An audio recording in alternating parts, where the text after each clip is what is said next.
Hey guys, welcome to episode 3 where I'm going to be showing you guys how to create a wispy cat eye or a wispy doll eye look. So one thing to keep in mind whenever you're doing a wispy set is that you want to go 2 to 3 millimeters higher than the base. So I typically just do 2 millimeters higher. I don't like to go to 3, but that's just my personal preference. You could do whatever you like, basically, keeping in mind the health of the natural lash. So I'm just going to write it right here. You want to go 2 to 3 millimeters higher than the base. Don't judge my handwriting. I know, it's crazy. So this eye is going to be the cat eye, and this one is going to be the doll eye. Like we said in the previous videos, the way that you would map a cat eye is you would do the dot right here just off of the arch, beginning of the tail. So let's say I'm going to do 9, 10, 11, we're going to do 12, and then the longest length again is going to be 14. Then we're going to drop it back down again to 11. Now, it's going to give it that wispy effect is when you add the spikes to the top layer of the lashes. So, being that I'm doing 9 in the inner corner, I'm going to go 2 lengths higher than 9. So that will be right here, 11. This line right here is going to be acting as my transitioning length, what I'm going to be using on the next quadrant. So I'm going to keep it the same. I'm going to keep it at 11 just because this is still considered the inner corner.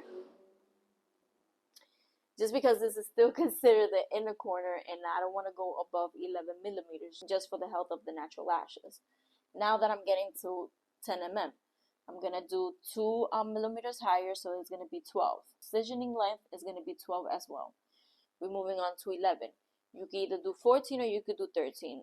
I typically don't like to go too high whenever I'm doing my wispy set, so I'm going to do 13 here. Transitioning length is also going to be 13. For 12, it's going to be 2 lengths higher. I'm going to do 14. Since I'm already doing 14 as my longest length towards the end of the eye, instead of doing 14 as my transitioning length, I'm going to be doing here 16. So then here's going to be 16 as well. Now going towards the outer corner, remember since we brought it back down, we're going to be doing the same length. We're going to do 13 here as a transition and 13 here. So this is just going to give you the effect of that wispy look right here. When you add all of these length to the top layer of the lashes, you can either add open fan or you can add spikes. Spikes is more recommended and it's more popular now because you can actually notice it more versus you adding open fans. So moving on to doll eye.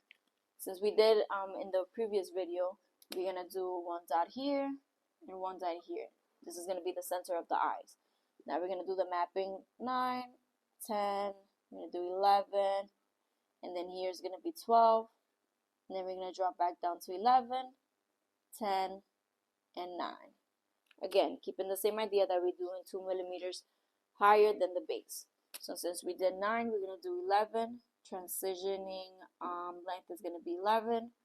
We're going to do 12, 12, 13, 13 here. And then once we get to the center, we're going to be doing 14. Transitioning one is going to be 14 as well.